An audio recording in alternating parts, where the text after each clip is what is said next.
Muchas veces has escuchado a tu tía decir que tiene diabetes, luego a tu abuela, a tu mamá, pero te has preguntado, ¿tendré yo un riesgo de padecer diabetes mellitus? No te preocupes, en este video te voy a explicar de forma sencilla si tienes o no factores de riesgo y cómo podemos hacer el diagnóstico de diabetes mellitus para saber a quién debes acudir para poder obtener un tratamiento a tiempo y prevenir complicaciones. Así que comencemos.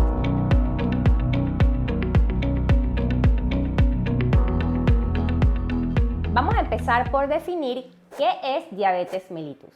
Es una enfermedad en la cual hay una alteración en el metabolismo de los carbohidratos y se caracteriza por niveles elevados de azúcar o glucosa en sangre, a lo que denominamos hiperglicemia.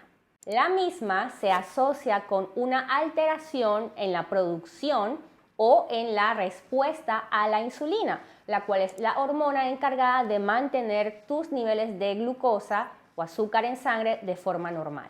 Probablemente has escuchado el término diabetes mellitus tipo 1, diabetes mellitus tipo 2. ¿Cuál es la diferencia entre una y otra? Muy sencillo. En la diabetes mellitus tipo 1, que típicamente se presenta en las personas jóvenes, en los niños, es decir, en edad temprana, la persona tiene una deficiencia total de la insulina, es decir, que necesitamos reponer esta hormona porque sin la misma la persona no va a tener la capacidad de tener un control adecuado de la glucosa. Por otra parte, la diabetes mellitus tipo 2 típicamente se desarrolla en personas más adultas y en este tipo de diabetes no es que la persona no produzca insulina. El problema es que debido a múltiples factores va creando resistencia a la acción de esta, es decir, está presente pero no tiene la capacidad de actuar de forma correcta y va a venir entonces el descontrol de los niveles de azúcar en sangre. Ahora es muy importante que sepas quiénes están en riesgo de desarrollar diabetes mellitus. Personas con antecedentes familiares de diabetes mellitus, debido a que ya está ampliamente estudiado que si comparamos una persona que no tiene antecedentes en la familia, sobre todo con familiares de primer grado, de consanguinidad, y lo comparamos con otra persona que sí tiene antecedentes en la familia, esta persona tiene 2 a 3 veces más riesgo de desarrollar diabetes mellitus en algún momento de su vida. Etnia o raza. Se sabe por estudios científicos prospectivos, es decir, que se hacen a lo largo del tiempo, que las razas asiáticas, hispánicas y negras tienen mayor riesgo de desarrollar diabetes mellitus si lo comparamos con las personas que son de raza blanca. La obesidad. Probablemente has escuchado que esto es un factor de riesgo que va a estar siempre presente en las personas con diabetes. ¿Por qué? La obesidad per se, ella sola produce más resistencia a la insulina. Es decir, que si ya tenías otros factores de riesgo para diabetes y además de esto estás en un estado de obesidad, tienes más riesgo de padecerla. De hecho, se sabe que personas con un índice de masa corporal por encima de 35 kilogramos por metro cuadrado tienen 100 veces más riesgo de desarrollar diabetes mellitus comparándolo con personas que tengan un índice de masa corporal por debajo de 22 kilogramos por metro cuadrado. Y aquí que estoy hablando un poco del índice de masa corporal, a pesar de que es una medida que se utiliza para definir estos casos de obesidad, es importante hacer hincapié aquí que no es el método más preciso para evaluar a una persona con obesidad. Hay estudios mucho más específicos que nos pueden ayudar a hacerlo, pero para términos sencillos y para poder definirla, se ha utilizado este índice al momento de definir obesidad y que sea un poquito más fácil de comprender. Distribución de la grasa. Cuando hablamos de grasa o de obesidad, tenemos que saber que hay algo que se conoce como obesidad central, es decir, que nuestro perímetro abdominal esté aumentado. Y sobre todo se sabe que la grasa visceral, es decir, esa grasa que está entre los órganos, es la que provee un mayor riesgo del desarrollo de diabetes mellitus. Vida sedentaria. Es ampliamente conocido que una vida sedentaria, no hacer ejercicio, hace que puedas desarrollar mayor resistencia a la insulina Definitivamente, si esto va acompañado de una mala alimentación, vas a tener más riesgo de desarrollar obesidad y a largo plazo también diabetes mellitus.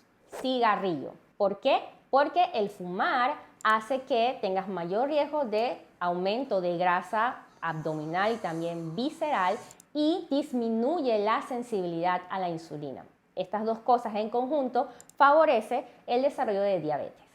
Y finalmente, los patrones de alimentación, que creo que no es para nadie una sorpresa debido a que una alimentación alta en productos superprocesados, alta en azúcares, bebidas azucaradas, tiene mayor o favorece más el desarrollo de diabetes si lo comparamos con una persona que tiene una alimentación alta en fibra, sobre todo fibra vegetal, que también está acompañado de grasas saludables que puedan venir, por ejemplo, de los frutos secos, aceite de oliva. Esta persona tiene menos riesgo de desarrollar diabetes si lo comparamos con una persona que tiene un mal patrón de alimentación. Ahora vamos a hablar sobre cuáles son los criterios o en qué personas deberíamos evaluar si tiene o no diabetes mellitus. Hola, ¿qué tal? Mi nombre es Kelly Houghton, por si no me conoces, soy médico especialista en nefrología y medicina interna y si te gusta este tipo de contenido te invito a suscribirte en mi canal y no olvides seguirme en mis redes sociales.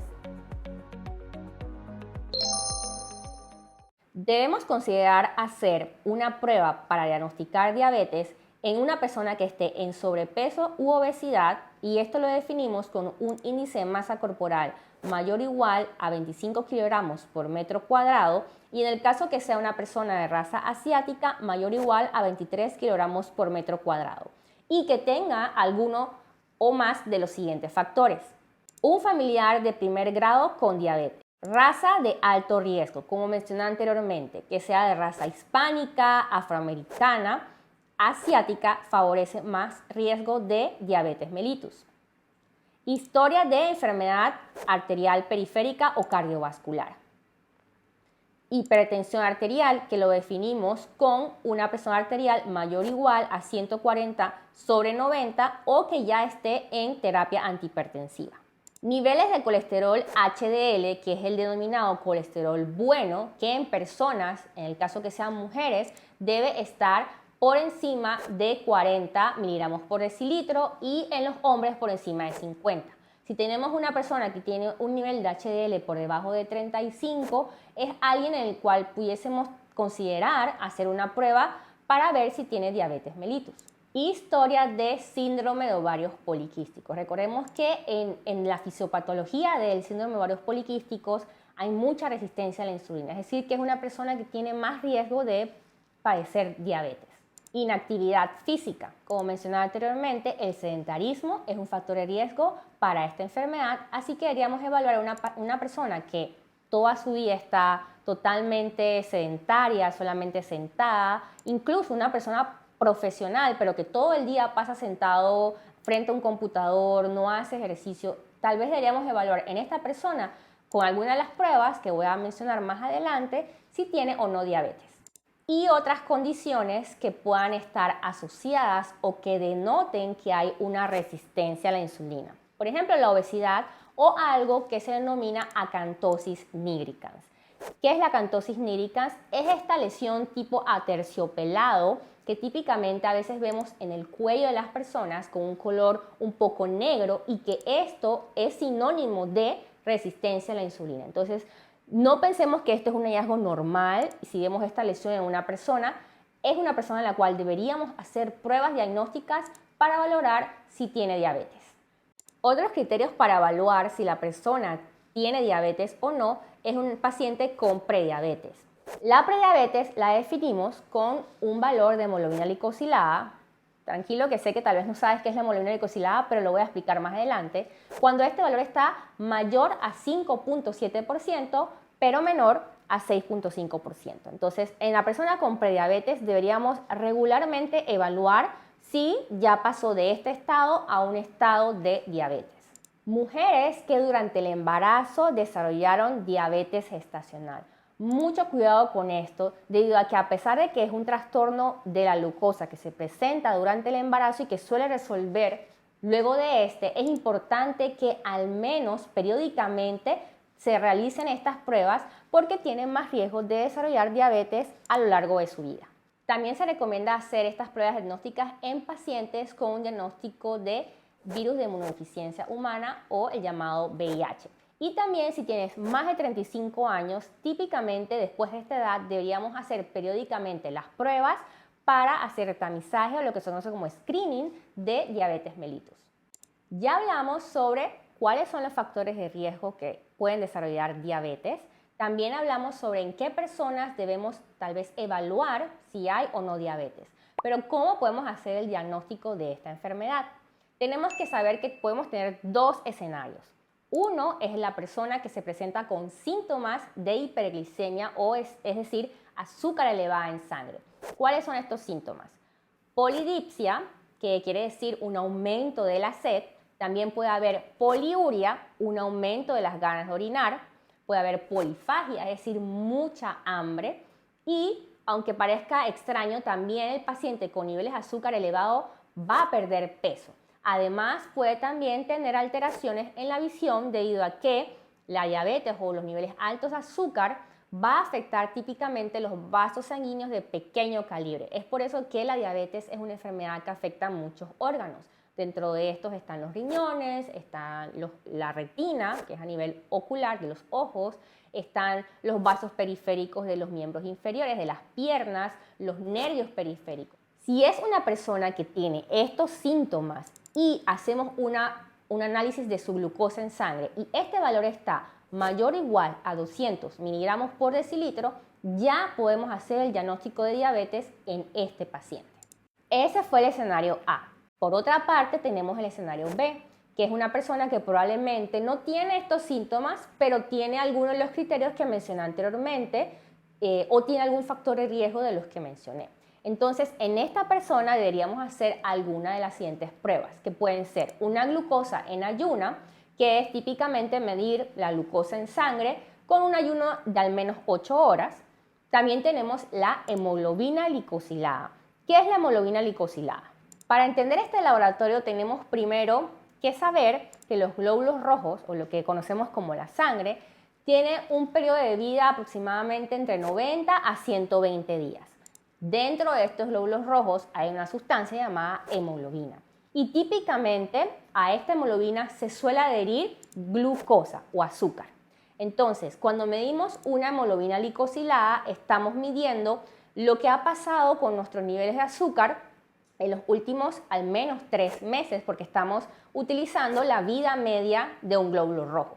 Entonces, si es una persona que típicamente sus niveles de azúcar están muy elevados, este valor de hemoglobina glicosilada va a estar alto. Por el contrario, una persona que tiene unos buenos niveles de glucosa en sangre no debería tener niveles alterados de la hemoglobina glicosilada.